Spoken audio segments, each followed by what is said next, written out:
The night it happened, winter had already sunk its claws into northern Oregon. The air outside my aunt's house carried that sharp smell of rain and rusted pine needles. I was 7 months pregnant and renting her spare room, trying to piece my life together after everything fell apart. The baby's father had vanished months earlier. Not ready, he'd said.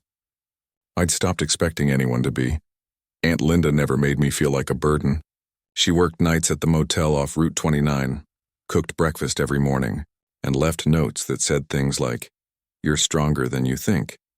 She was more of a mother to me than I had ever experienced before. That Friday, she came down with a fever, face pale, voice gone rough. "Stay in, sweetheart," she murmured from her bed, but I couldn't. Pregnancy cravings don't negotiate. I'd been obsessing over sour cream chips and grape soda all day. The Dollar Haven, a small 24-hour store near the gas station, was only 3 blocks away. I promised I'd be quick. When I stepped outside, the night smelled of wet asphalt. The streetlights hummed, orange halos in the mist. I took Linda's old Toyota, the one that rattled if you hit 40. The roads were empty except for fog curling between trees. The glowing green Dollar Haven sign appeared ahead. Half the letters were burned out, so it read "Doll Have Inside."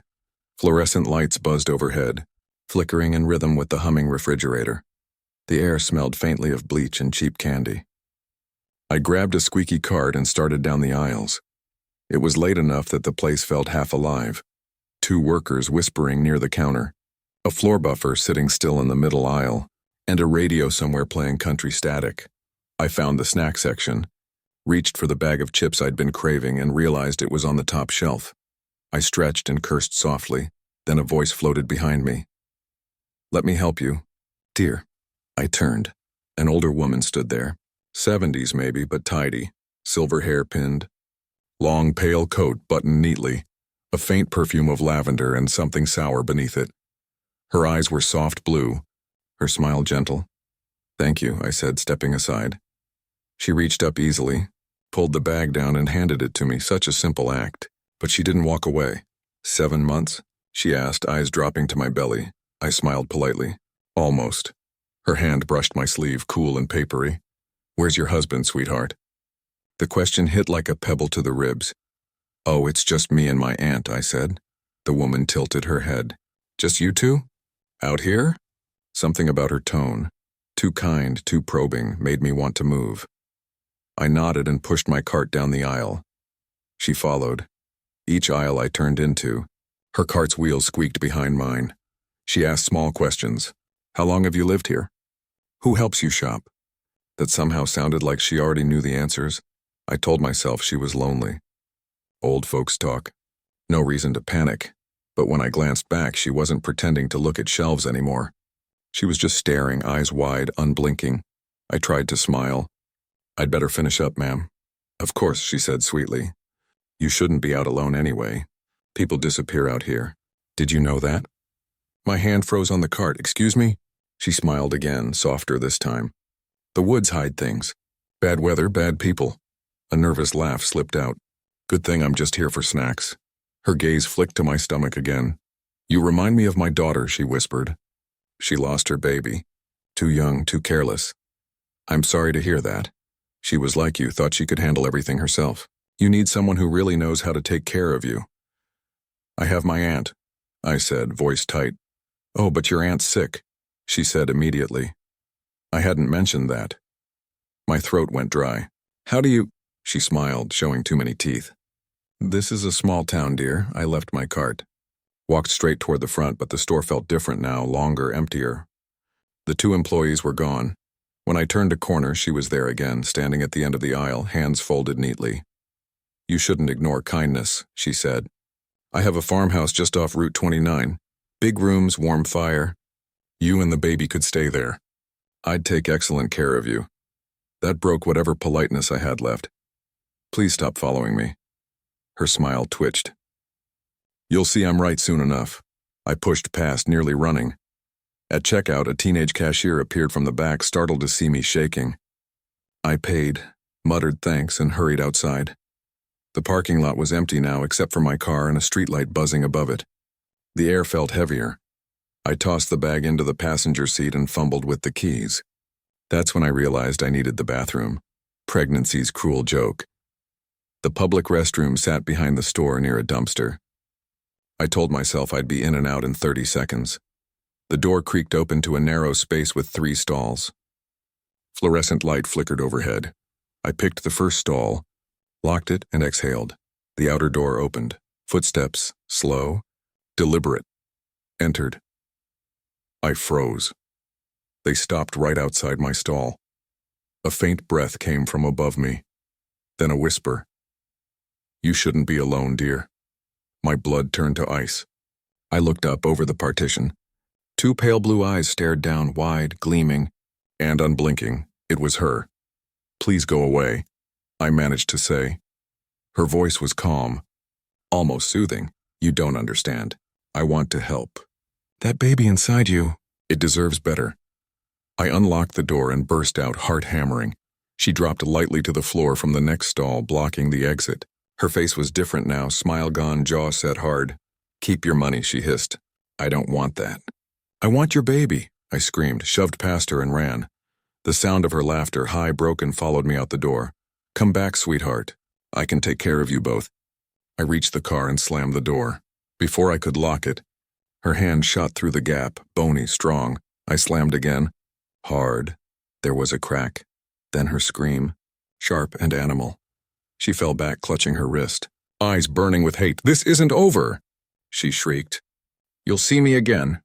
Tires screeched as I sped away, tears blurring the road. By the time I reached home, Linda was on the porch, wrapped in a blanket, flashlight in hand. When she saw me crying, she called the police immediately. They searched the Dollar Haven lot. Nothing.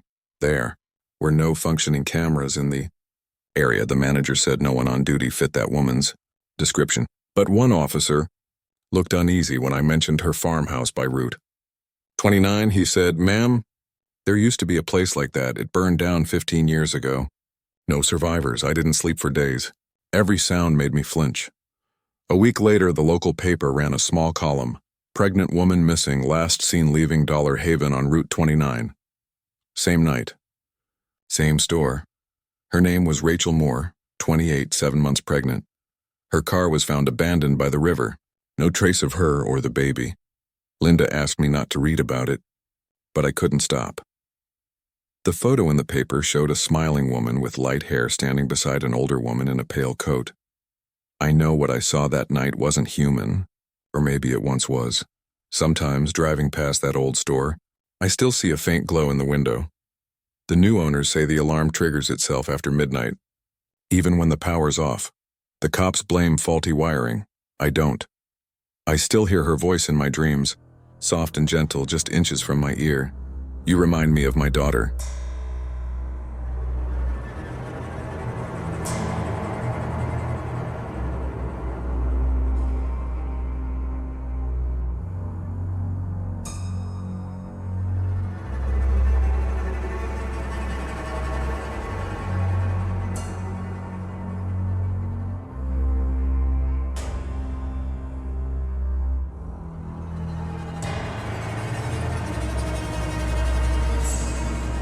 The winter of 2018 in our part of Idaho had a way of making everything sound like a memory.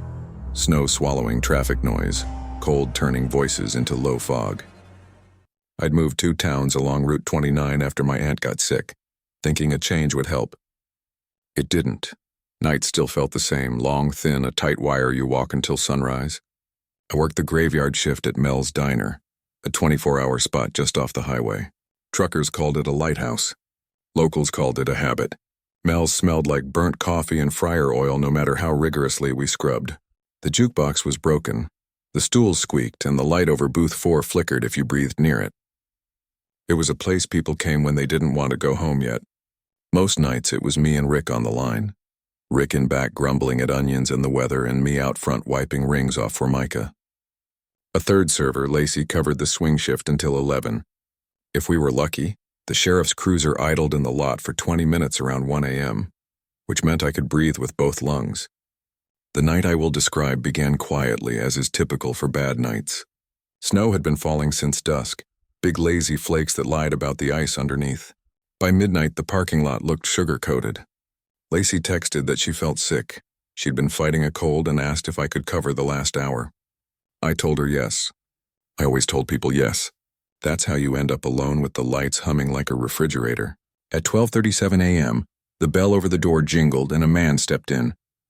Tall, maybe 6'2", in a dark coat dusted white at the shoulders, baseball cap pulled low. He didn't shake the snow off, didn't look left or right, just walked to the far stool, the one that creaked, and sat there with both hands flat on the counter like he'd practiced it. "Cold one," I said, pouring coffee before he asked. "That's what you do. Act like nothing strange is happening." He didn't answer. He watched the steam lift off the mug as if it had secrets. His gloves were thin and cheap, the kind they sell by the register at gas stations. I set a menu down. He didn't touch it. "You open all night?" he asked finally, voice dry from disuse. 24 hours, I said. "Mel doesn't sleep." A long blink like he was filing that away. He turned toward the window where the neon sign threw a red halo over the snow and then back to me. His eyes were a color you don't remember later. Only the sensation of a draft under a door. "Safetown," he said. It didn't sound like a question. "Depends on who you ask," I said as light as I could.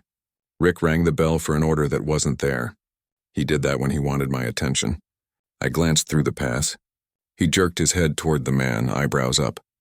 "Are you good?" I nodded back for now. "Burger," the man said at last. "Well done. No onions."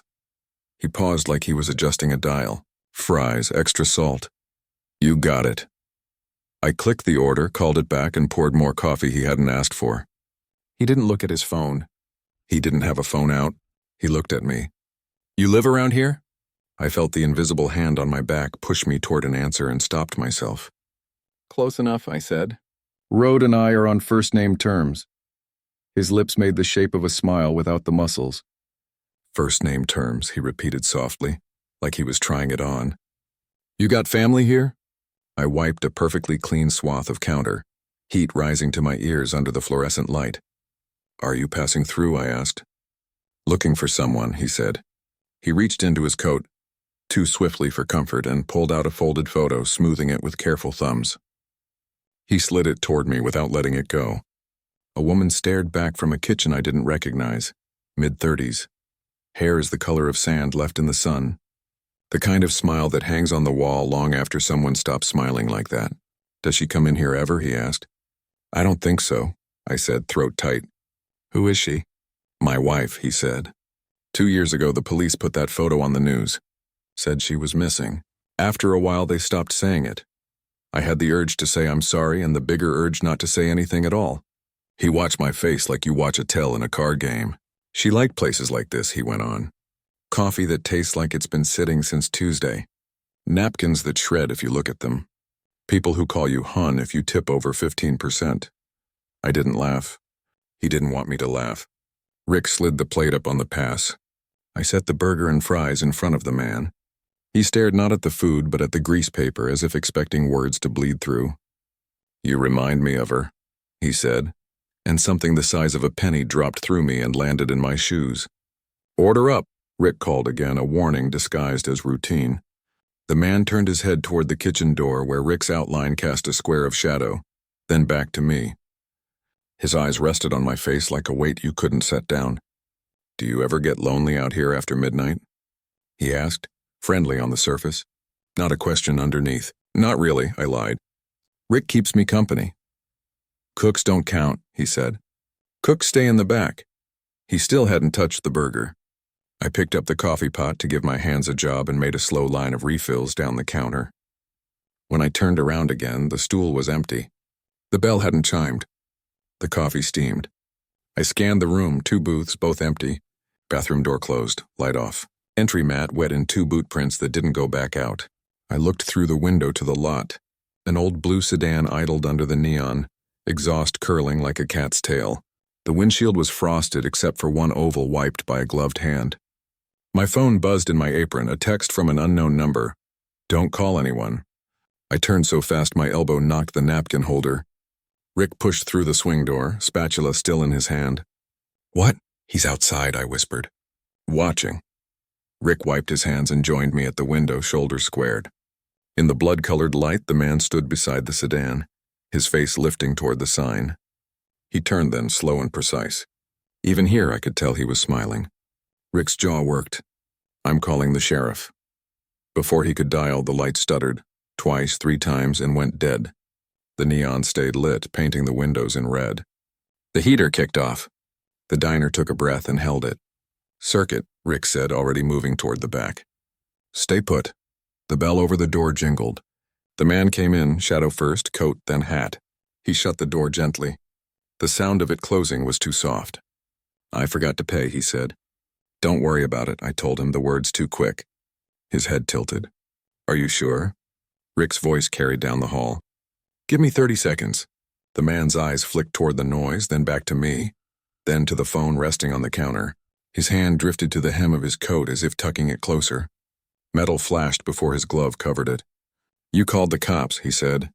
It wasn't a question. "No," I said, which was not yet true but would soon be. "I didn't." "Liar." He said it with such calm that it took a second to realize it carried more heat than a shout. "What do you want?" I asked, my voice the size of a dime. "To finish," he said. Then after a beat, "My food." We stood there listening to the neon buzz at the window like a wasp. His eyes moved, not around the room but from my mouth to my hands to the knob on the office door, like he was tracing a pattern only he could see. The lights came back on with a powerful snap. The heater kicked on and the jukebox in the corner coughed itself awake, blinking the same broken song title it always blinked. Unchained, with the rest missing. Rick pushed through the swing with a wrench the size of his forearm. "You need to leave," he said, voice steady enough that I believed him even if he didn't. The man's smile folded like paper. He took 2 steps backward, eyes never leaving mine. "This isn't over," he said softly. He tapped the counter with 2 fingers, the sound loud in the fresh light. "You remind me of her." The bell rang like it weighs more when you need it to weigh less. He stepped out in the red and white. The sedan slid out of the lot without scraping ice. Tire tracks filled with snow. The sheriff rolled in 14 minutes later. Deputy Vaughn, tall, too young, eyebrows knit in a permanent Y. He took the report, drank the coffee, watched the camera, rewound the camera, and then watched the camera again. Our indoor feed caught the man's entry and exit and not much else. The exterior camera had fogged, leaving only an oval of light where the license plate should have been. He asked if the burger had a bite taken. "No," I said. I didn't mention that the idea of him not eating the burger made me more afraid than if he had actually eaten it. "Blue sedan?" Vaughn asked. "Old," I said. "Late 90s, maybe. Dented fender. No front plate." He nodded like he already had a shape in mind. "We'll put a cruiser out here for a bit. If he comes back, don't be brave." "We weren't," Rick said. Vaughn handed me a card. "Lock both doors after 2. If you need anything, please contact dispatch instead of me. They answer faster." I put the card next to the register. My hands left a faint print on the laminate I could see later in the right light. He was gone by 2:30. The diner felt like something that had been pushed and then set back down, slightly skewed. I stayed busy, warming coffee, stacking creamers like towers. When I stopped moving, I could feel the cold at the nape of my neck even with the heat running. At 3:06 a.m., a single set of headlights glowed on the highway, slowed, then kept going. Rick did the cardboard and I did the bathrooms. We closed at 6 to mop and count. At 6:07, I walked to my car and found a folded photo under the wiper blade. The woman in the photo was the same as the one in the man's picture. On the back of the photo in neat block letters it read, "You remind me of her." I didn't show Rick, I didn't have to. He knew something new had entered the room with me when I came back inside. I didn't sleep that day. At noon I drove to the county building where the sheriff's office shares a wall with the assessors. A woman at the front desk in a sweater with candy canes on it listened to my story with kind eyes and gave me Detective Harrow's extension. The name landed like a thumb press on an old bruise I couldn't place. I dialed, got voicemail, and left a stumble of a message. Harrow called back at 4. His voice sounded rough and abrasive like sandpaper. "Were you at Mel's last night?" "Yeah, come in." He met me with a file already open. He slid a photocopy across the table, a missing persons flyer from 2 winters ago. The same woman stared out, date stamped half a week after the snowstorm everybody still talked about when they wanted to talk about something. "Mary Ann Keller," he said. Reported missing by her husband, Clint. The story changed twice. Timeline didn't. We couldn't make probable cause stick. He lawyered up, then blew town. He was here last night, I said. I'd appreciate if you didn't dramatize. He asked me if I worked alone. He told me I reminded him of her. He left a photo on my car. Harrow's jaw ticked. He scribbled on a pad without looking down. We had a plate last time, he said. Sold 3 times since. The last registered owner is deceased. The car was sold at an estate sale and it has since vanished. If he's in the area, he's couching or sleeping in that car. What do I do? I asked. Vary your routine, he said.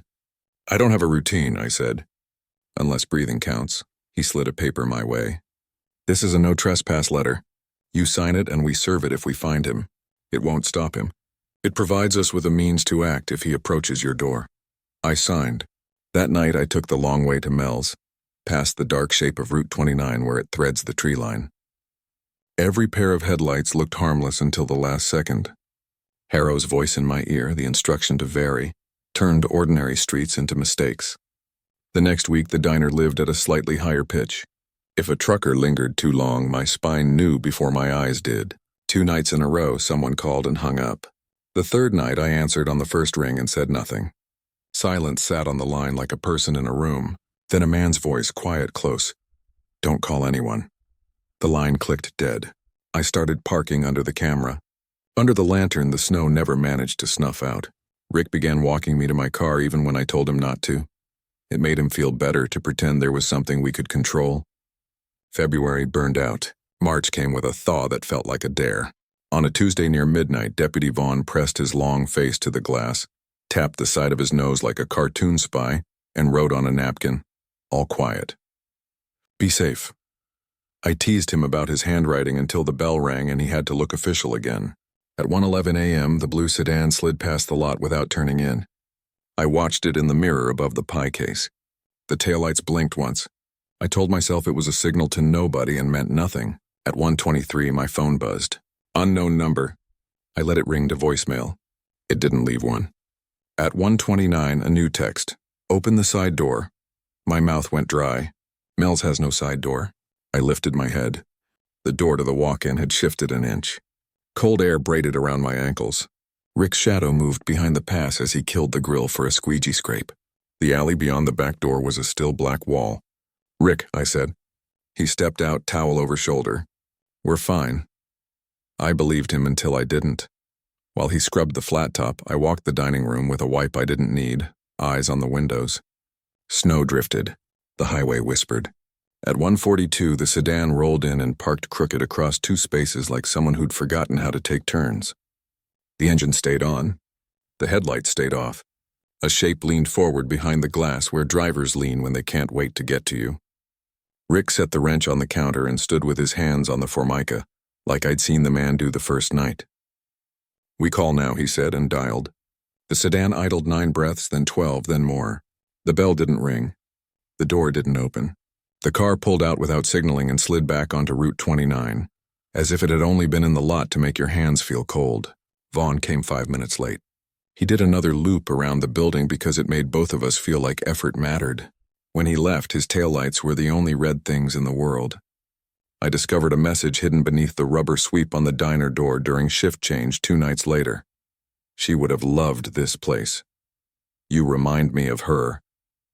It was written on a Mel's guest check, the kind we used when the computers hiccuped. When I held it up, I saw the carbon copy underneath like a bruise. We called Harrow.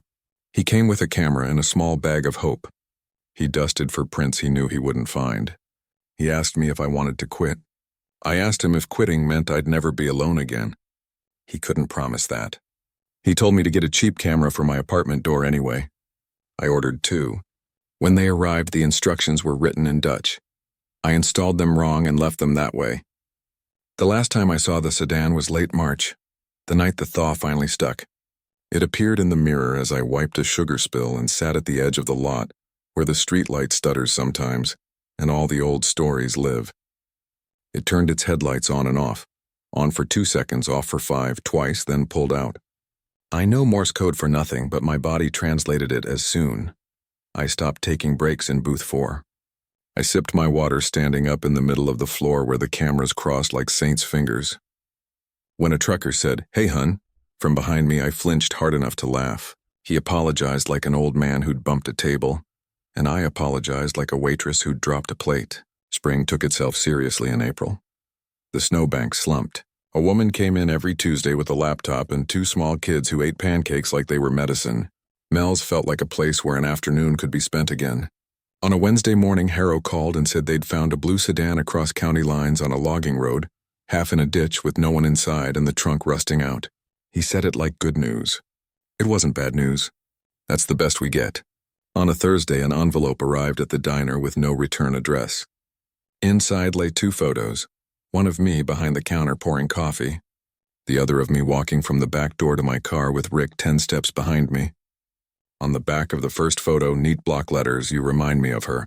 On the second, "Don't call anyone." I turned both over and kept them that way. That night I locked the door from the inside at 2 and did the books with my back to the wall. The neon sign hummed like always. The heater rattled like always. At 2:17, a shape crossed the red light outside, quick, a slice. It didn't press its face against the glass or create foggy shapes with its breath. It just reminded me the world moves when you don't want it to. I still work at Mel's. Occasionally, Vaughn parks where the neon paints his hood and does paperwork long enough to make me feel embarrassed at how grateful I am. Sometimes Harrow comes in for pie and eats half and boxes the rest like he has someone to take it to. He doesn't. We replaced the flicker bulb over booth 4 and it started again a week later. The jukebox refuses to unchain itself. Rick moved his wrench to a hook by the door where everyone can see it, even though everyone knows a wrench is a story prop at best. There's a photo by the register now. Mary Ann Keller, brighter than any fluorescent light, is smiling from somebody else's kitchen. If a trucker asks, I say a customer left it and forgot to take it back. If a child inquires, I respond that it serves as a reminder to tip as if your life depended on it. Some nights the bell rings and it's nobody we have to fear. Some nights the bell doesn't ring and that's worse. When the winter comes back, as it always does, the cold will make the neon louder and the snow quieter. A blue car will exist and not exist in the same mile of darkness. A man with a voice that doesn't know what softness is will step into someplace bright and say a line he's practiced until it's prophecy. You remind me of her. And we'll do what people do when the world refuses to end or behave. We'll pour coffee, count change, and keep the lights on until morning.